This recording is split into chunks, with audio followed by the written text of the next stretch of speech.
Hey, photo friends, and welcome back to Photographer Life Check. I'm your host, Chrissy, and today we have the illustrious Phylicia J. Munn. Hey! Thanks for having me. Thank you. Girl, thank you so much for being here. So I want That to was a start off great like we introduction. always Thank you. do. Oh, absolutely.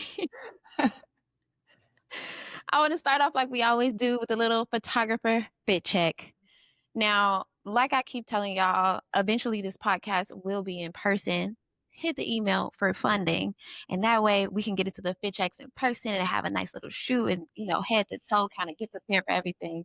But until then, we're gonna do what we can with what we got. So if you want to let the people know something about the fit that you're wearing, it could be top jewelry, it could be that lip. That red is so beautiful. I feel like it's your red. You know what I'm saying? However you feel. Thank you. So I guess since you mentioned the lip, it's MAC Ruby Woo. Feel like most skin tones can't go wrong with Classic. the Ruby Woo. So that's a favorite of mine. Um, I like wearing gold. I have gold jewelry. In terms of fit, I'm expecting a baby soon, so I pretty much just wear whatever whatever is comfortable and complements the baby bump. So it's a classic gray, we'll say, a Yes. classic gray dress, and that's it. Gorgeous. Can I see your nails? They look really pretty. Oh, okay. So one of them is broken. So we're just gonna. Okay, we ain't even got to tell nobody. Oh, the squares. I like that. That's so pretty. Yeah, thank you. I try to do the minimal designs because it gives me a little bit more time for them to grow out and not be so noticeable. True. Once they grow out, so I'll usually do like some type of neutral base and then some minimal art on top. So I I can like stretch it that. a good month. It also is very like artsy of you. I feel like all of the like artistic girls, we're either on the opposite end of the spectrum. We're either very minimalism, Mhm. like just some abstract shapes, Mhm. or we're like a full garden on the Oh, nails. yeah, yeah. I wish I could do the full garden, but I Me can't. too. I don't go enough. I go probably like every month, once a month. You Um, know? by then it would have like really grown out, and then I'm also mindful of being on sets and people seeing my hands. I don't want it to look like I needed to get my nails done For while me, it's like I know they're gonna break. Like how much I happen. stuff I do on set. Yeah, I'm like, yeah. I'm gonna be so salty if I break the garden in 3 days. Yeah. Like, Right. So the nail that's broken, it broke, like, a couple days after I got them done, and I was see? like, I'm just whatever. And it's still a I little can annoying, fix but it's like because it's a minimalist look, it's like, okay, it. Yeah, whatever. yeah. But okay, photographer fit check for me. I just have on a workout set today because I'm gonna work out right after this. Yeah, But I'll shout out to the waves today. As yeah. usual, Slick waves back. on swim, so they hate on M. Come on. I agree. You can't go wrong with a slick back. That's usually my go-to. Hey, exactly. Okay, so let's get into the life check. For those who might be tuning in for the first time, photographer life check is what's happening in your career right now. And specifically, we want to talk about what it takes to be a cover girl. Yes. One thing I love about your work, Felicia, is your covers. Better yet, cover queen. And actually, I think I'm going to just pull up your website right at the top. Can we talk about your cover work? Maybe, do you have a fave? Is that crazy to say? Is it like trying to pick a favorite baby or something? Maybe, people ask me that. I don't really have a favorite. I think I have different elements of every shoot that I enjoy. Um, so picking a favorite is tough. That's real. One thing, like I mentioned before, one thing people always want to know is how can you get these covers on magazines like People and Today and like these prestigious places, these places that like we've been seeing our whole life. Can you talk about your creative journey into how you even decided to become a photographer and that like cover spaces would be your space? Um, uh, so the short answer, I'll get into the short answer and then explain. I didn't necessarily choose to be in the cover world or shoot magazine covers. My goal was just to be a working photographer, Mm-hmm. um, and be able to support myself and enjoy what I was doing. Um, my formal background is in finance. I have a degree in Mhm. accounting and worked in finance for quite a bit of time. And so when I got burned out with that, I eventually realized how much I love photography because I had always been shooting as a hobby and on the side. Like most creative people, you go through years of whatever your creative venture is, and then some people take a leap and some people just keep it as a side hustle. And for me, eventually I was like, yeah, I think I want to try to do this full time. I really like it, and I just want to give it a chance to see what happens. So that's actually what brought me to LA, is being intentional with that goal of trying to Mm. really become a professional photographer and understanding a little bit of the markets and knowing New York and LA were big markets for photography. And so I kind of was just learning. I started assisting, picking up as much knowledge as I could, and really was kind of content with that until COVID happened and shut everything down and kind of sped up my desire and motivation to make something happen quickly because I wasn't working. Like COVID shut everything down. I was Right. like, I'm an adult. I got to pay bills. I just quit my good paying job. Now I don't have a job. So I was like, Man. I guess I got to be a photographer. So I really just started reaching out to any and every contact that I had, specifically starting with the editorial space because I kind of found those contacts to be easier to find in terms of Mm. who hires photographers. So people ask me that a lot. It's like, who do you contact? How do you know? Every magazine has a masthead within the Yeah. magazine. Sometimes it's every issue, sometimes it's special issues, but every masthead tells you who's within the photo department or the creative department. And then you kind of have to find a way to reach out to them, whether it's like sending a professional DM or finding their email address, sending them a professional email to introduce yourself. So I was going really hard at the beginning of 2020, reaching out to a lot of editorial contacts because I also felt like the barrier of entry was a little lower than advertising and commercial, not having Mm. had Mhm. like a lot of professional experience. Budgets are lower on editorial, so I think they're a little more open to taking risk on new people compared to much larger projects. And so that was a big focus of mine. And I think that kind of contributed to me being able to get some of those jobs because that's pretty much the only people I was reaching out to. Yeah. But I also was still shooting my own work. It's very important to keep shooting your own work because that's what I was showing. I didn't have, at a certain point, I didn't have The work. portfolio, I right, didn't like everything was things that I shot on my own. And so I got a lot of feedback. People liked my professional work. nice. And what really got me over the hump, and that's like one thing I want people to understand, is everybody's journey is different. Everybody will have one thing that kind of gets them over the hump. You just never know what it is. For me, something I have mixed emotions about is when George Floyd was killed, there was a big push for hiring Mhm. Black photographers specifically. Yeah.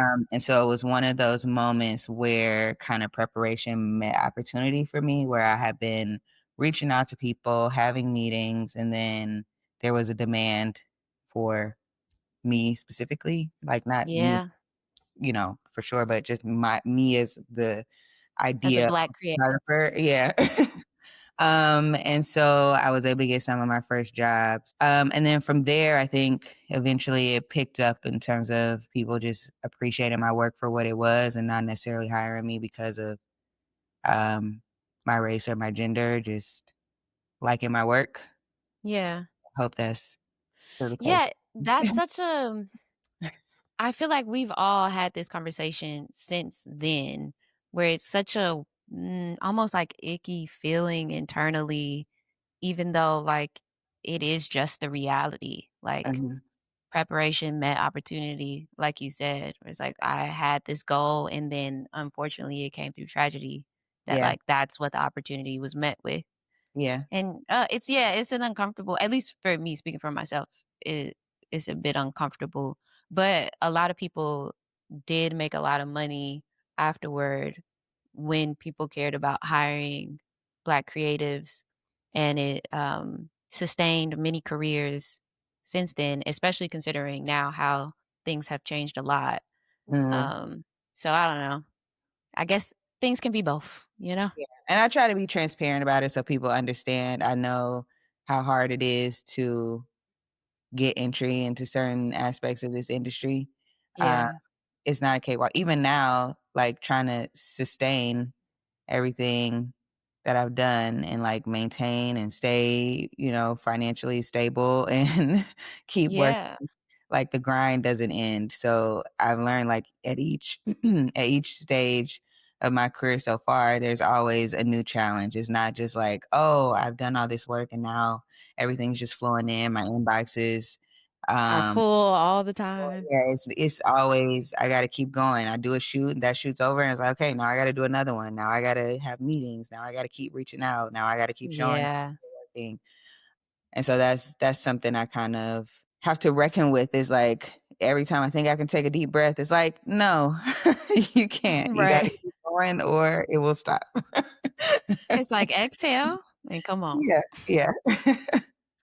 But speaking of 2020, I'm glad you brought that up because remotely close, your Mhm. project that was made in 2020 or during quarantine is actually how I learned about your work. So I want to Okay. pull that up. Can you talk a little bit about that project and maybe like what it did for you? Yeah, so, going back to 2020, we talk about it like it was yesterday, and at this point, it was 5 Man, years ago. but it really does feel like It feels last year. like Like depending on when I'm talking about it, it feels like a year or two ago.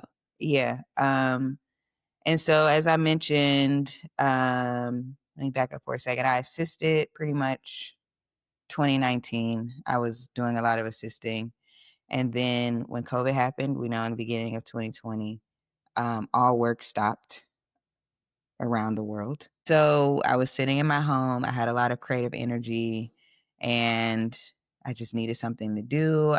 Was hungry to take pictures.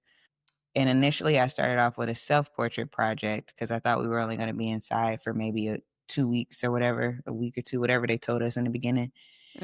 I Mhm. was like, all right, I'll just photograph myself, make the time go by. But also, as I mentioned, I was reaching out to contacts, showing my work, and I needed something to show. That's something I recommend to people when you reach out, make sure you have something to show and something new to show every time. And because I couldn't go outside and make new work, I had to find ways to make work inside. So it started off with self portraits. But then when we realized we were going to be inside for more than 2 weeks, I got tired of taking pictures of myself. And I missed my family. And I was like, I'll just photograph them virtually. And this idea just came from me being lonely, um, being down. Like we went through all the emotions being stuck in the Yeah. house. And so I switched and started photographing my family virtually. And I remember when I started the project, it was my mom was the first person I photographed, and I think it was around the time I don't know if it was, like, the day after George Floyd was killed, but it was, like, right around, Mm. like, a day or 2, like, when it was going everywhere over social media, and I was ignoring it. Like, I actually I'd taken a break from social media for my own mental stability because quarantine was enough. Um Okay. and so I just remember that being a turning point in just how that year went for me of shifting to photographing my family virtually and then the world exploding because of that tragedy.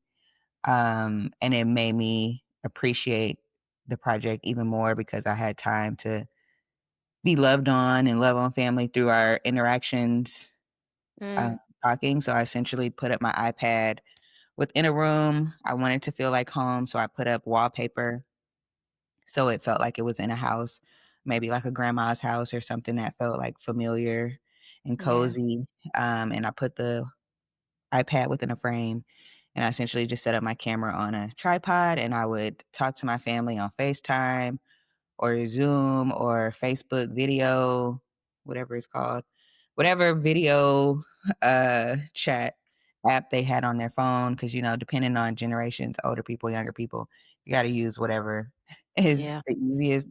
And I would essentially just have conversations with them, catch up with them, and then I would just take their portraits, and that was it. And so that was food for the soul for me during that time because it was a lot Mhm. going on in the world, and I wasn't even sharing the project publicly. I wasn't really ready for that. I kinda just wanted to see what I can make and what came of it, and so I sat on it for a long time. I Yeah. had a lot of images, and I sat on it for at least, like, a good year, before telling people like, "Oh yeah, I did this project and I have all this work. Now I need to figure out what to do with it." So what you were just recently sharing was actually a solo exhibit I did of the work, I guess at this point 2 years ago. Yeah. Uh, and that was my way of like finding a way to release it, show it, and also not feel so emotional about it because that was kind of a dark time. Um, so it's like I had to get past that so I could actually appreciate it and not feel traumatized. Yeah, it's emotional work. Yeah. I mean, thinking about it now, 5 years later, like we mentioned, how do you feel about that work now? I mean, the other thing is like the reason why it was emotional for me sometimes is because my family dynamic has changed since then. Like some people have Mhm. passed away, some people Yeah. have had babies, some people who were together, like married, aren't together anymore. And so it was kind of a time stamp, and especially for Mm. people who passed away. Like I had a few people in my family who passed away. I even had a cousin who passed away last year who came to the solo exhibit. He came to LA to see it. Oh. And so like little things like that, it's like I'm glad I captured a certain moment, but it's also like, I wish that Mhm. piece wasn't attached to it. Um, so I mean, I feel good about it. I'm happy about it. At one point I wanted to make a book, but I was like, I don't really know. I don't know. That's It's fair. now, yeah, now I'm just like, I'll sit on it again. And then if it makes sense down the line to show it, as some type of like time capsule type of thing. Yeah, I'm sorry about the losses Yeah. in your family, though. No, it's fine. I mean, but I think that's one of the, beautiful things about photographing people that are close to you and capturing Mhm. people that are close to you. Like we're gonna talk a lot about like editorial and commercial work, but the people that are close to you are where a lot of inspiration, at least for me, comes from. Mhm. And like Same. photographing them, documenting them, um, means a lot to me, especially when life happens, lives and life changes. I kinda have that to look back on and have memories and put a smile on my face, so it's fine. Yeah. Yeah, it makes those projects more special. Yeah. And, I think being a photographer or image maker in general, I think we particularly have this awareness maybe, like, even in the moment a lot more often potentially just being like, "I know that I might always have this physical representation of you, and not only just the memory of you, and to know that this moment was very special and also so impactful to you and your career." So, like, an emotional and a professional state, like, that's so beautiful. Yeah. Thank you. Oh, and speaking Yeah. of, the other thing, like tying in the personal work with the, editorial commercial work, like commission work. So I wasn't showing this project, but I essentially on my own had photographed, I don't know, over 40 family members virtually. And Nice. then eventually I got approached, to do a virtual portrait studio. Um, Ooh. yeah. And so they reached out, it was the rep. They reached out and said, "We don't know if you've done virtual shoots before, but we have an annual Power Women Summit that normally they do a portrait studio in person, but that particular year, like many things, they needed to do a virtual portrait studio." And so we had a talk, and I was like, "Well, I have a project where I've done virtual shoots. I haven't showcased it, but I can show you, previews of what it looks like just so you can see how I capture virtual shoots." Uh, Yeah. so I was able to use that work to showcase that to them so they can see I can capture virtual shoots. This is how I do it. If you like it, then I'm down. And so they were like, "Cool, like this is great. We want you to do the portrait studio virtually." And I photographed I think it was over 70 people. The project Ooh. lasted over a month. It was actually a lot of work. Um, but I photographed, a lot of Wait, people. these aren't on your website. They might not be anymore. Maybe not. Okay. Updating a website is a consistent thing. Let me see Girl, if I go to we my don't website. even gotta get into it because tell me Um, about it. and so I photographed that, and then that attracted the Hollywood Reporter. Um, Okay. because the Hollywood Reporter needed to do their drama actress roundtable. So this is on my website. If you go Right. to the commissioned page, let me see if Mhm, I girl, got I you. got you. Yeah, so you can see two of them here, Cynthia Erivo and Elizabeth Olsen. So that attracted the Hollywood Reporter because they needed someone who can do virtual shoots. And these two actually probably aren't the best example because these two were actually in person, but the rest of them were virtual. Um, so that attracted the Hollywood Reporter. They wanted somebody who had done virtual shoots. Um, and because they saw I did so many for the rap, they were like, "Can you do these covers?" It's 6 people, and 4 out of the 6 are going to be virtual. And so I was like, "Of course." Um, and so that's just giving, like, when people are asking, "How do you get into certain spaces?" That is like an example of personal work that kind of attracted commission work and where I can easily like connect the dots. I can't always connect the dots sometimes, but that one I definitely can. And then Yeah, once I shoot the Hollywood Reporter, you put that out, you share that, that catches the eye of other people for whatever reason. And it could make conversations and meetings a little easier to be considered for similar things. true, and that's just that word of mouth that comes in, where it's Yeah. like, we have proof, evidence that she can do the work, Yeah. and she's available, we like her, let's go. Yeah. Beautiful. Can we talk a little bit more about building sets then? Maybe Sure. we can even start off with the Simone Biles one. It doesn't have to be specific, but I know that oh, you know what? I just wanna play actually this piece because I love these BTS videos. They look so gorgeous, for Thank you. one. But also you get to see like how big the sets can be, some of the equipment you might be using.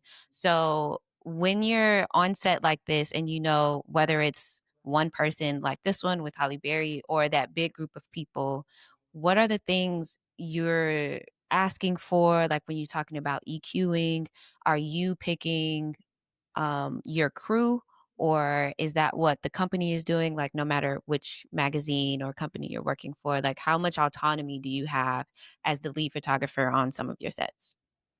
Okay. I have a few ways to answer it. Mhm, Every shoot is different. Some are larger than others. So it really starts with the creative, what the creative is, and if that's something, for example, if the creative is just a backdrop, like you see here, mhm, it's just a backdrop, and that's something like myself and my crew can manage because if you're a photographer at this point, you've put up a backdrop or two. Doesn't require much. But if it's something like you mentioned that the Halle Berry one that may be coming up shortly, that's a larger production and would require a production designer or set designer to build that. So that mhm, room that you see in the background, that was built. We are in a studio that's like a white psych. So that was built from scratch. That is a whole nother skill set. I don't build rooms. So I mhm. think it's important for newer photographers to understand the different roles that people can play within a production so you don't overextend yourself from what you are capable of doing. Um, and so that will determine whether myself and my crew are putting up a backdrop or it's a build that a production designer is doing and we have to live within that world and light within that world.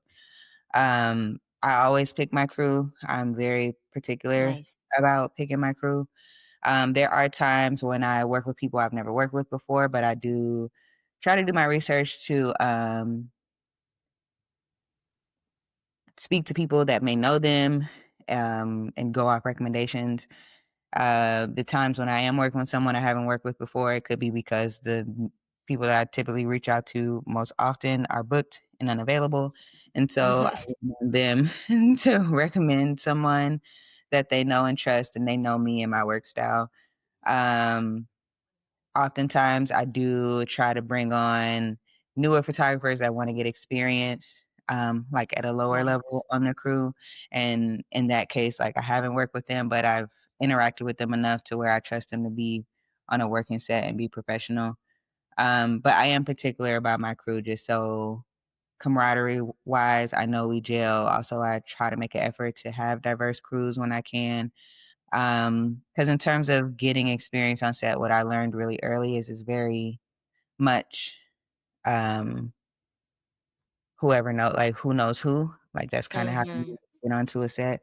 If somebody knows you, if a photographer's like, oh, we need a third assistant or we need a PA, they may ask someone else on their crew, who do they know? And then that person will say who they know. And nothing wrong with that. I think that's completely fine. But sometimes that just creates a world where the same people are always on set or the same type of person is always on set. Mhm. Mhm. Um, and so I take pride in like trying to bring teams together and shake things up a little bit, but still Nice. keeping the ultimate goal in mind. I have a job to do and work to deliver and a client or subject to make happy. So I never risk that. I never risk uh, doing the best I can do on the job. But if I can stretch things a little with bringing someone new or unconventional on set, I try. Gear, you asked about EQ list. Yes, I put together the EQ list along with my first assistant. So first assistant or lighting director, whoever that top crew member is, I work closely with them to build the list, go through the list, check the list. Because I do like to be knowledgeable myself. What's on the list? One, because it's helpful and it helps keep me fresh in terms of what gear is called. Definitely. Yeah. Different names.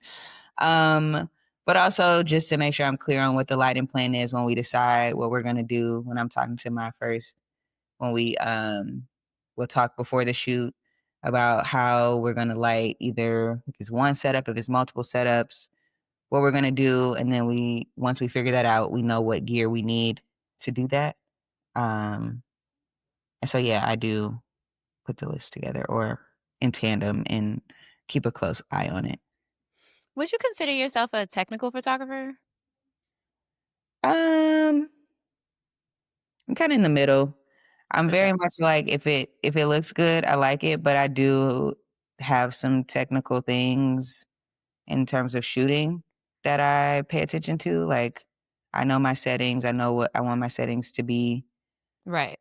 but I only know, like, 4 buttons on the camera at the same time, Yeah. so it's like It's like, I know the technicalities I Yeah, need to know.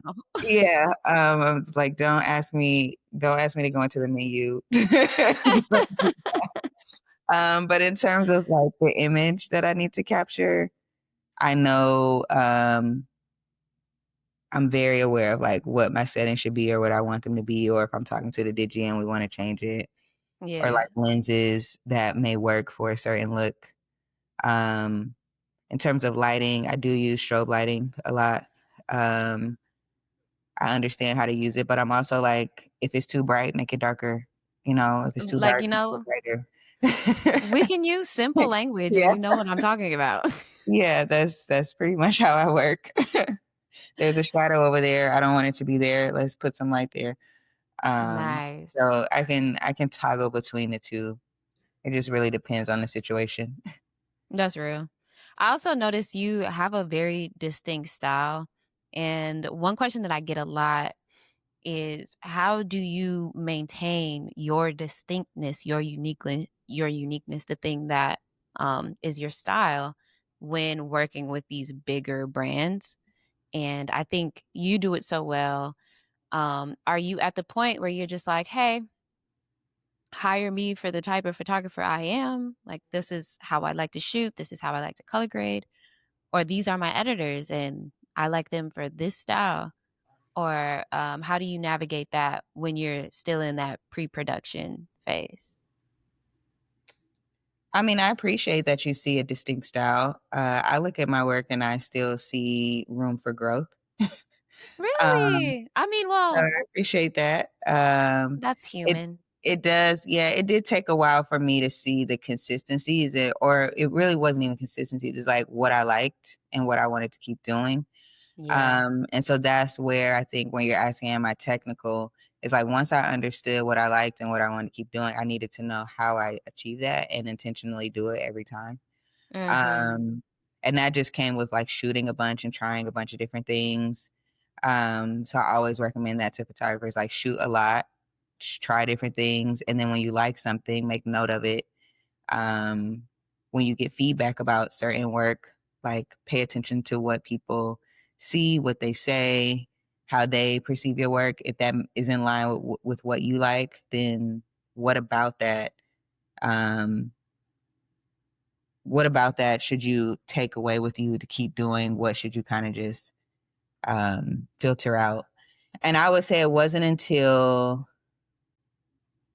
what was it? When did the strikes happen? End of 2023?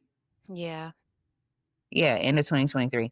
It wasn't until the strikes happened when I was again stuck at home because all work stopped. I shoot a lot of entertainment related projects. Right.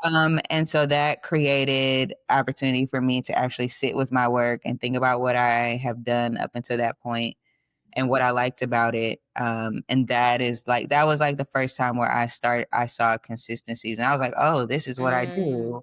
Even if I didn't realize that's what I was doing, this is the type of light that I like. I knew I liked color, I knew I liked texture, but in terms of like certain aspects of my work, whether it's depth of field, whether it's personality, energy in the image, location, Mhm. little things like that, I realized what I gravitated to and made note of all those things to be like, oh, I've been doing this and I like doing this. I'm going to keep doing this.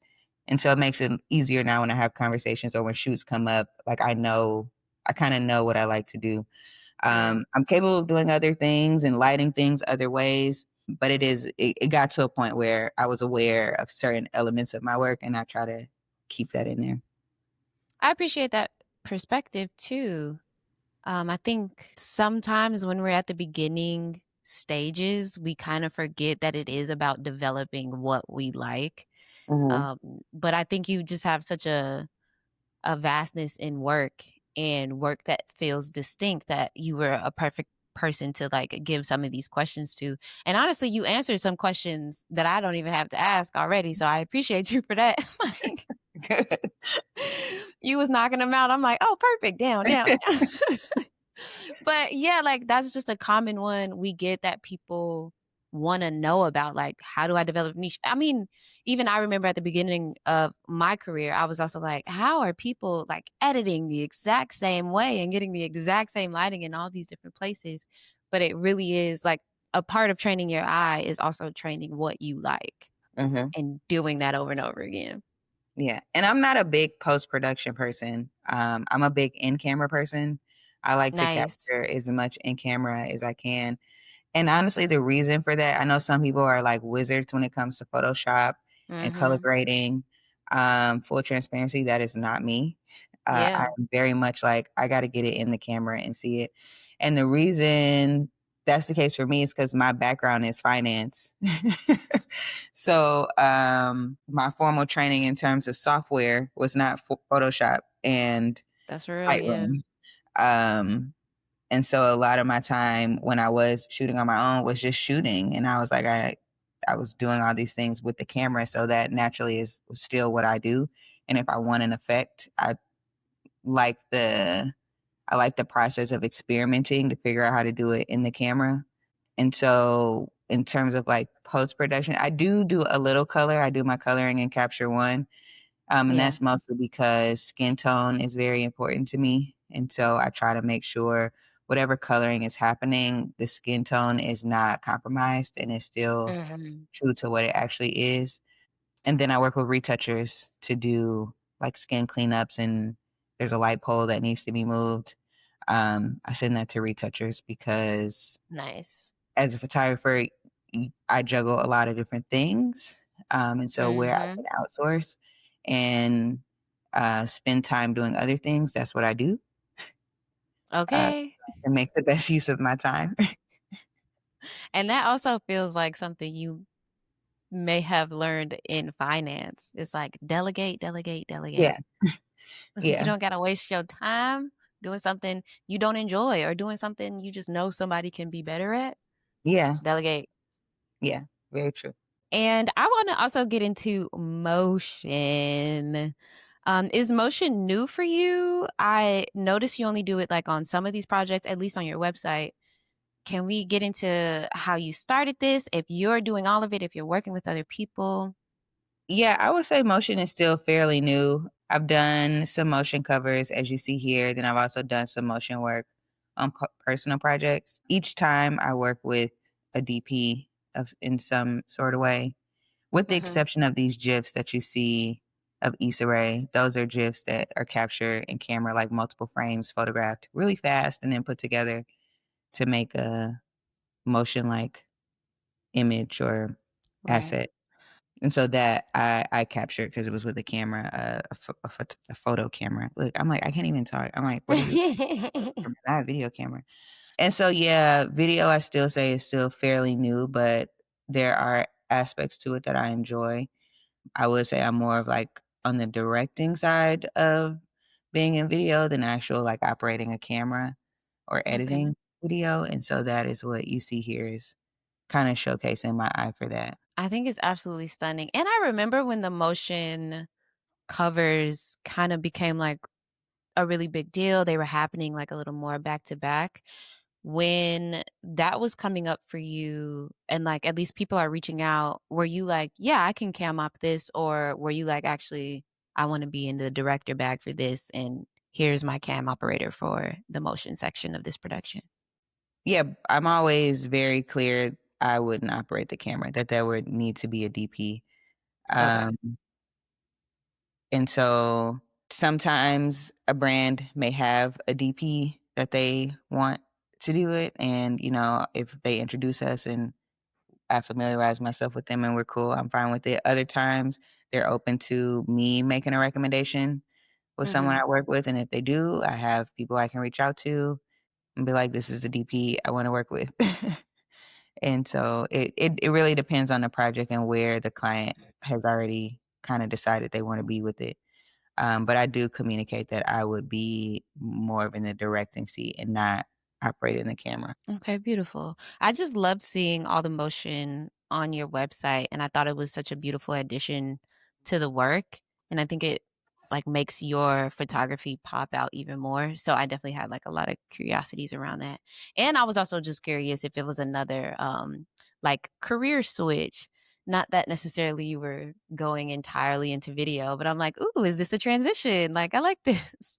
Yeah, no, thank you. I'm happy to hear that you like it. I wouldn't say it's a career switch, but it is, when I say that room for growth.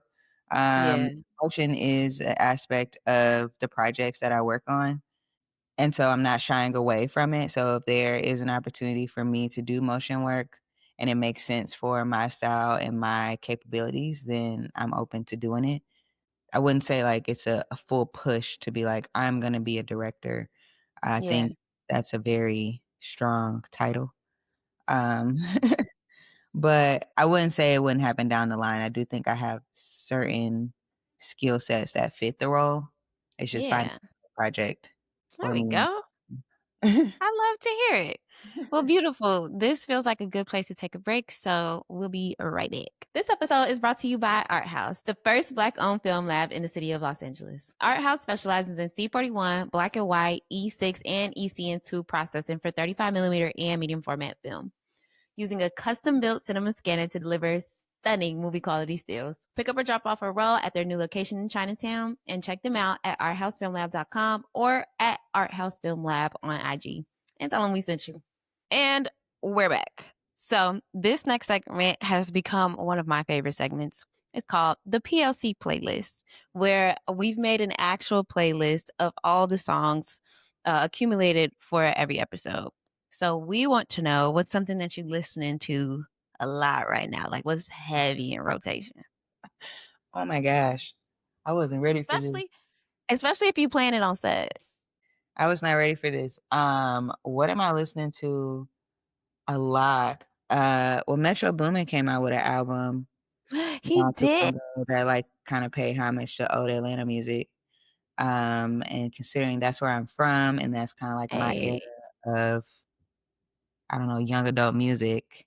Same. Oh, it Uh, was so nostalgic. yeah, it definitely was. So that one is one that I played quite a bit. I'm a R&B girly though most of the time. So some Jasmine Sullivan, some Summer Walker, some Miguel. Uh, Oh, which song though? Let us get a song. a song? Oh my Mhm. gosh. I What can't add the song? whole album to the playlist, Felicia. For me, I'm gonna have to go with Benjamin Earl Turner, Immune. Because I actually do like the song, but I did take the cover art for it, and so I've been listening to the song a lot. When we were Uh-huh. doing post-production, we were also doing video and all that kinda stuff, so I've been, like, listening to this song for months, and I love it. It's such a good song, so I wanna add it to the playlist. I think it'll be good on set when the girls are shooting, and when this one come on, I think it'll bring some good energy. Well, if you're putting it together a playlist, do the I Want It All from Metro Boomin's album. Okay, cool. That would be more of a set vibe than at home vibe for me. Perfect. Metro Boomin, I Want It All.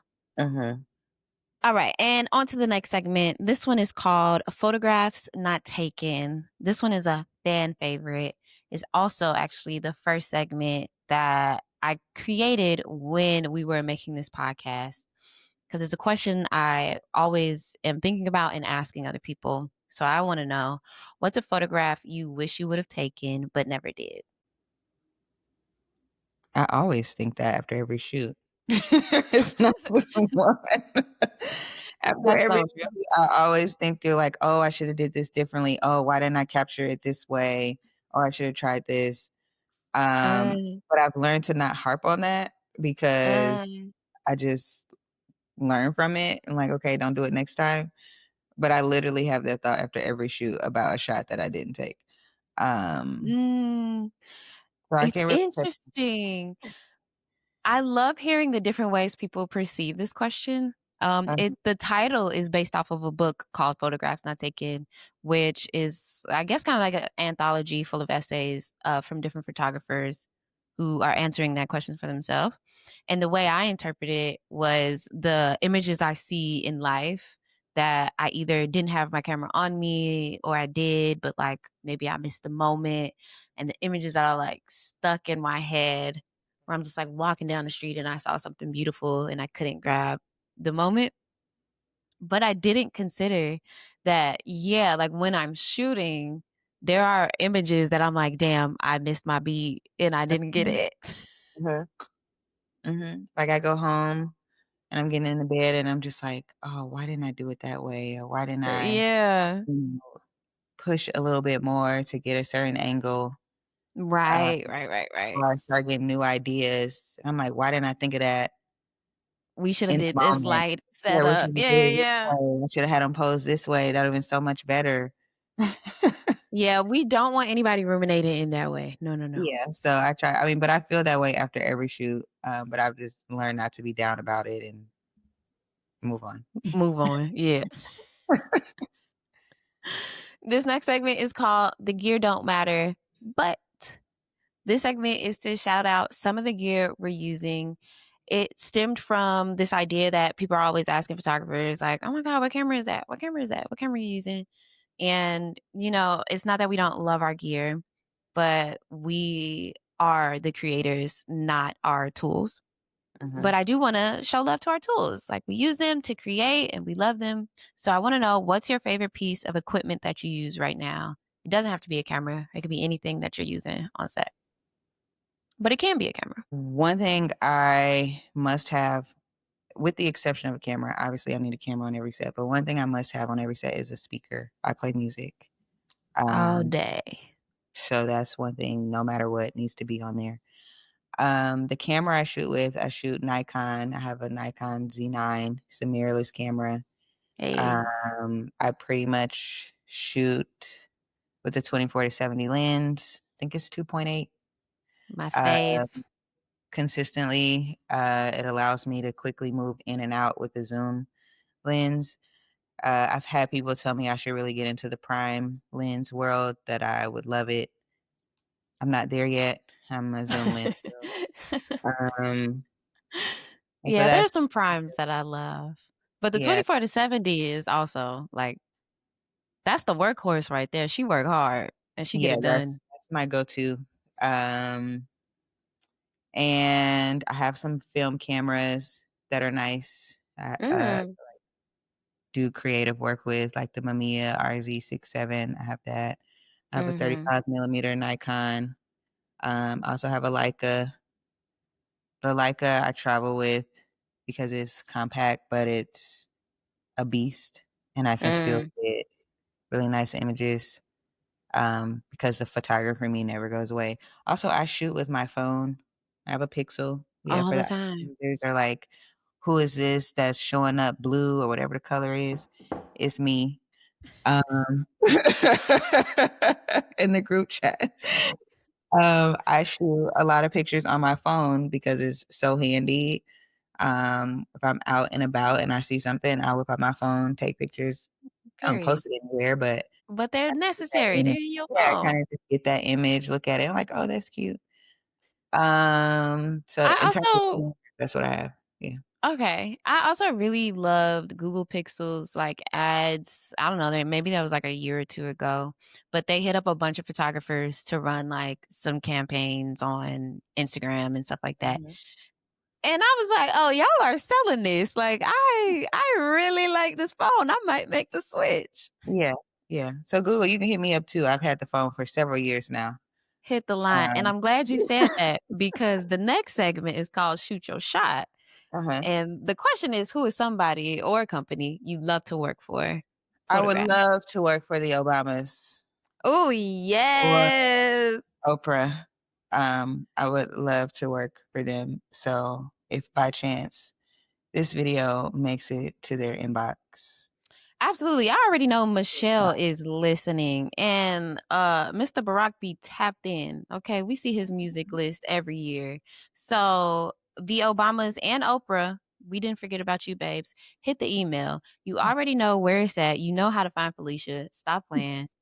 We need y'all in front of her lens so we can all appreciate and love. Well, thank you so much, Phylicia. I am so grateful to have you here with me today. Can you tell the people where you would like to be found? Yeah, I would like to be found on a beach, Period. um, with a lot of money. Yeah. Yes. Okay, I'm joking, but not really. So I'm on Instagram. I've kinda taken a little bit of a break from Instagram in terms of my activity. I'm still on there, but just kinda slowed down and tried to reframe my brain from being caught up in the algorithm. Fair. But yeah, Instagram, Phylicia J photography. Um, that's my primary social media.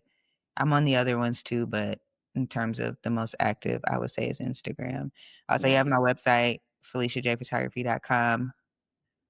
Has my email and contact information on there. And that's probably the best way to reach me. Beautiful. Well, you can find us at Photographer Life Check wherever you get your podcasts. Be sure to watch us on Spotify and YouTube specifically so you can see all of our beautiful guests and all of their beautiful work. And rate us 5 stars. Leave us comments. We love to bring the questions that y'all ask into these conversations. And we'll see y'all next week. Bye. Thank you. Oh, and thank you for having me. This was a great conversation. So I appreciate it. And hopefully, people find it useful. If there's a photographer out there that wants to reach out and just chat it up or have questions, like don't hesitate. I'm always open to talking to people. If there's a client out there that sees this and wants to work with me, hit me up. Hit the I'm pixel. Come happy on. to talk to you.